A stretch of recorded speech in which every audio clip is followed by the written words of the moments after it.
صحیفہ کاملہ۔ جب شیطان کا ذکر آتا تو اس سے اور اس کے مکر و عداوت سے بچنے کے لیے امام علیہ السلام یہ دعا پڑھتے۔ اس دعا کی تشریح: وہ محرمات شر جو انسان پر ہر طرف سے ہجوم کیے ہوئے ہیں، ان میں وہ خطرات و وسواس بھی شامل ہیں جو انسان کے دل میں پیدا ہوتے ہیں اور اسے متاثر کرتے ہیں۔ فلاسفہ کے نزدیک یہ خیالات فاسدہ قوت واہمہ کے تسلط کا نتیجہ ہیں جو انسانی حسیات کو متاثر کرتی اور عقل کے تقاضوں سے متصادم رہتی ہیں۔ اور بعض لوگوں کا خیال یہ ہے کہ جسم سے الگ ہونے والی روحوں میں جو اچھی روحیں ہوتی ہیں وہ نیکوکارانہ زندگی کا راستہ ہموار کرتی ہیں اور حق و صداقت کی راہ کا سالک بناتی ہیں، اور جو بری ہوتی ہیں وہ برائیوں کی طرف لے چلتی ہیں اور گناہوں پر ابھارتی ہیں۔ ان اچھی روحوں کو وہ جنات سے اور بری روحوں کو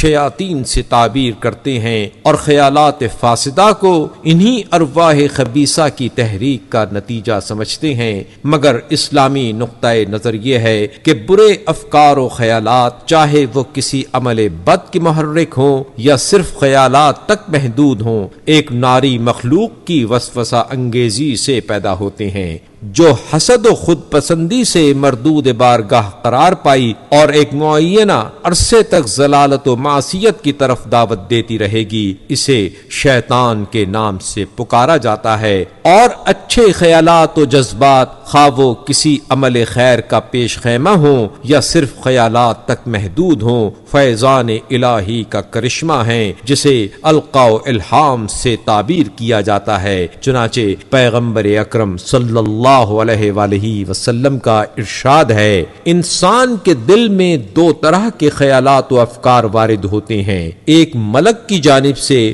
اور وہ دل میں نیکی کا ارادہ اور حق کی تصدیق کا جذبہ پیدا کرتے ہیں، اور دوسرے شیطان کی طرف سے اور وہ گناہ و شر و حق کی تکذیب پر آمادہ کرتے ہیں۔ اور انسان کا دل ان دونوں قسم کے خیالات کی آماج گاہ ہے اور دونوں کی یکساں صلاحیت رکھتا ہے، البتہ کبھی بدعمالیوں میں حد سے بڑھ جانے کی وجہ سے توفیق سلب کر لی جاتی ہے اور نور ہدایت سے محروم ہو کر تاریکیوں میں بھٹکتا رہتا ہے، اور کبھی خوش اتواریوں کے نتیجے میں توفیقات بڑھ جاتے ہیں اور شیطان کی فریب کاریوں کے بندھن ڈھیلے پڑ جاتے ہیں۔ اچھی اور بری تحریکات کے اثرات اس کے اقوال و اعمال اور حرکات و سکنات سے ظاہر ہوتے رہتے ہیں۔ جہاں تک ان اچھے اور برے کاموں کا تعلق ہے وہ اسی کے حسن اختیار و سوء اختیار کا نتیجہ ہیں۔ نہ توفیق بجبر اسے نیکی کی طرف لاتی ہے اور نہ وسوسہ بجبر اسے برائی کی جانب لاتا ہے کہ اسے مجبور و معذور قرار دے لیا جائے، کیونکہ انسانی افعال و اعمال کی نوعیت یہ ہے کہ وہ ایک طبعی ترتیب سے وابستہ ہیں، اس طرح کہ پہلے کسی چیز میں لذت و منفعت کا تصور پیدا ہوتا ہے، اس تصور کا نام داعی ہے، جس کے نتیجے میں انسان اس کے حصول کی طرف مائل ہوتا ہے، اس میلان کا نام ارادہ ہے۔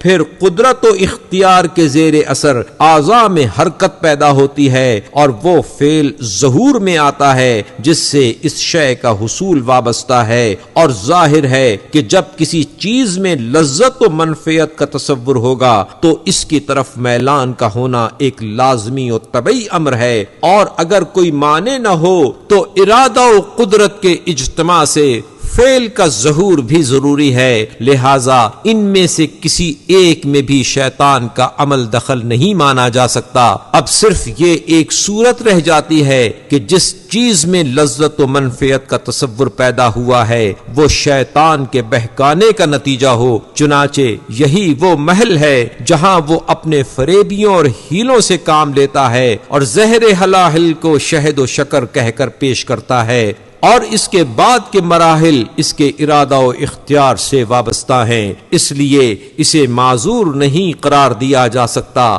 اس لیے اسے معذور نہیں قرار دیا جا سکتا کہ یہ کہہ کر چھوٹ جائے کہ شیطان کے بہکانے میں آ گیا، کیونکہ ایک طرف عقل کا چراغ روشن ہے اور دوسری طرف آسمانی تعلیم ہدایت کے لیے موجود ہے۔ اب وہ ان دونوں کے سد راہ ہونے کے باوجود برائی کی طرف قدم اٹھاتا اور حصول لذت کی دھن میں عواقب و نتائج سے آنکھیں بند کر لیتا ہے تو اس ہلاکت آفرینی کی ذمہ داری اسی پر عائد ہوگی۔ چنانچہ قرآن مجید میں شیطان کی زبانی وارد ہوا ہے، مجھے تم پر کوئی تسلط نہ تھا سوا اس کے کہ میں نے تمہیں پکارا تو تم نے میری آواز پر لبیک کہی۔ ان شیطانی تحریصات و ترغیبات کا سلسلہ اس طرح شروع ہوتا ہے کہ پہلے وہ انسان کے دل میں فاسد خیالات کے لیے راہ پیدا کرتا ہے، اور جب انسان کے دل و دماغ ان فاسد خیالات کو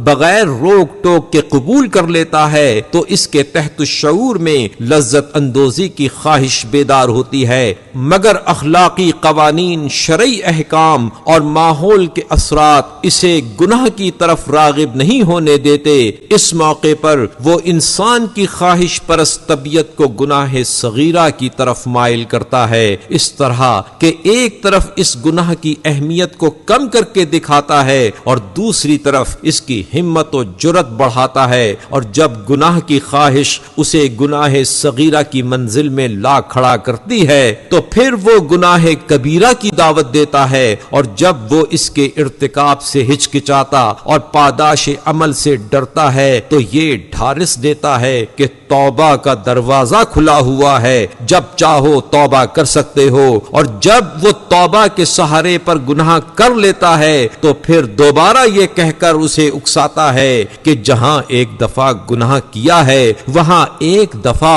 اور صحیح، اور دونوں سے ایک ساتھ توبہ ہو جائے گی، اور جب دوسری دفعہ ارتکاب گناہ کے بعد توبہ کا قصد کرتا ہے تو یہ کہتا ہے کہ ابھی زندگی بہت باقی ہے، ایک آدھ مرتبہ اور صحیح پھر توبہ کر لینا، یہاں تک کہ گناہ کی عادت اس حد تک پختہ ہو جاتی ہے کہ گناہ سے دستبردار ہونا مشکل ہو جاتا ہے اور بھولے سے بھی توبہ کا خیال نہیں آتا، اور جس طرح وہ ناسور جس کا شروع میں علاج نہ کیا جائے اپنے زہریلے اثرات تمام جسم میں پھیلا دیتا ہے، اس طرح گناہ کے مسموم اثرات رگو پے میں سرایت کر جاتی ہیں اور گناہ کا احساس تک باقی نہیں رہتا، اور وہ بے جھجک گناہوں میں پھاندتا، گمراہیوں میں بھٹکتا اور اپنی سرمستیوں میں کھویا رہتا ہے۔ چنانچہ ارشاد پروردگار عالم ہے، شیطان نے ان کے لیے ان کے کام کو سج دیا ہے، چنانچہ وہ سیدھے راستے سے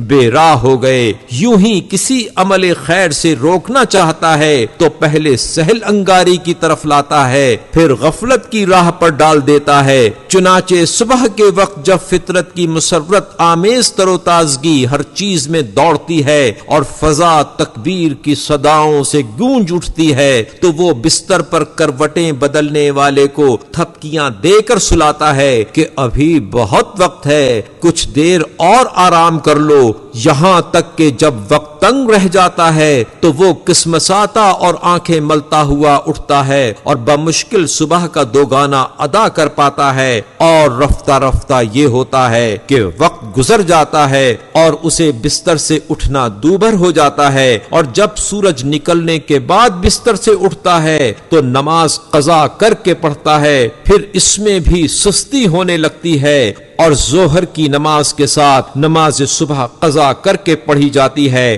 اور جب ظہر و عصر کی نماز بھی قریب غروب پڑھی جاتی ہے تو صبح کی نماز کو کل پر ٹال دیا جاتا ہے، یہاں تک کہ صبح کی نماز کی یہ صورت ہو جاتی ہے کہ کبھی قضا پڑھ لی اور کبھی چھوڑ دی۔ اب اس سہل انگاری کا اثر دوسری نمازوں پر بھی پڑھنا شروع ہوا، اس طرح کے دوست و احباب کی باتوں میں لگے رہے اور وقت کھو دیا، کچھ طبیعت میں اضمحلال محسوس کیا اور نماز چھوڑ دی، رفتہ رفتہ ناغوں میں اضافہ ہونے لگا اور نوبت یہاں تک پہنچی کہ صرف عید و بقر عید کی نماز رہ گئی اور باقی ختم، اور وہ بھی اس لیے کہ ذرا عیدگاہ کی چہل پہل دیکھ لیں اور اعزاء و احباب سے ملاقات ہو جائے۔ اسی طرح جب مالی عبادات سے روکنا چاہتا ہے تو یہ فریب دیتا ہے کہ فی الحال خمس و زکوٰۃ وغیرہ کو اپنے ذمے کر لو، جب فلاں مت کا روپیہ آئے گا تو ادا کر دینا، اور اس وقت ادا کرنے سے کاروبار پر برا اثر پڑے گا۔ اور اسلام یہ نہیں چاہتا کہ تم اپنی اقتصادی حالت کو خراب ہونے دو، اگرچہ فقراء و مساکین موجود ہیں مگر ان کا انحصار ہم ہی پر تو نہیں ہے، انہیں کہیں اور سے مل جائے گا، اور پھر محتاجوں اور فقیروں کو دینے سے خود بھی تو محتاج ہونے کا اندیشہ ہے، لہذا ان میں سے اگر ایک محتاج کم ہوگا تو اس کی جگہ دوسرا آ جائے گا۔ چنانچہ ارشاد الہی ہے، شیطان تمہیں مفلسی سے ڈراتا ہے اور برے کاموں کا حکم دیتا ہے، نتیجہ یہ ہوتا ہے کہ وہ حالات کے سازگار ہونے کا منتظر رہتا ہے، اور وہ کبھی سازگار ہوتے ہی نہیں کہ وہ صدقہ واجبہ اور مالی عبادات سے عہدہ برا ہو سکے۔ بہرحال شیطان کی پرفریب و عشرت انگیز دعوت کے مقابلے میں گناہ کی آلودگیوں کی حفاظت کرنا مشکل ہے، اور اس کے حیل و وساوس سے ایک عام انسان بچ کر نہیں رہ سکتا، مگر وہ نفوس قدسیہ جو جوہر عصمت سے آراستہ اور ملکوتی صفات کے حامل ہوتے ہیں، وہ کسی مرحلے پر بھی اس کے فریب میں نہیں آتے، اور نہ اس کا کوئی حربہ ان پر چل سکتا ہے۔ چنانچہ ارشاد الہی ہے، میرے خاص بندوں پر تجھے غلبہ و تسلط حاصل نہیں، اور شیطان نے بھی مگر تیرے مخلص بندے کہہ کر ان کے مقابلے میں اپنے عجز کا اظہار کیا، مگر پھر بھی انہیں قدرت نے شیطان سے پناہ مانگنے کی تلقین کی۔ چنانچہ نبی اکرم صلی اللہ علیہ وآلہ وسلم کو حکم دیا، جب تم قرآن پڑھنے لگو تو شیطان مردود سے پناہ مانگ لیا کرو۔ یہ استعاذہ دعا ہی کی ایک قسم ہے، اور جس طرح بعض امور دعا سے وابستہ ہیں، اسی طرح شیطانی حربوں سے حفاظت کا ایک ذریعہ استعاذہ بھی ہے، اور انبیاء و ائمہ کے استعاذہ کا مقصد دوسروں کو تعلیم دینا بھی ہوتا ہے کہ جب وہ اس کے فریب سے مامون اور اس کے تسلط سے آزاد ہونے کے باوجود پناہ مانگتے ہیں تو جو اس کی زد پر ہیں اور بآسانی اس کے قابو میں آ جاتے ہیں، وہ کس طرح استعاذہ سے مستغنی ہو سکتے ہیں۔ اس دعا میں استعاذہ کے علاوہ اس کے وسوسوں کو مزمحل کرنے کے لیے دو چیزوں کی بھی تعلیم دی گئی ہے، ایک محبت الہی اور دوسرے بندگی و عبادت، کیونکہ جب دل اللہ تعالی کی محبت میں سرشار ہوگا تو اس کے دشمن کی فریب کاریاں بہکا نہ سکیں گی، اور جب عبادت میں انہماک ہوگا تو نفس میں عجز و تذلل کی کیفیت پیدا ہوگی، اور یہ کیفیت شیطانی وسواس سے سد راہ ہو جاتی ہے۔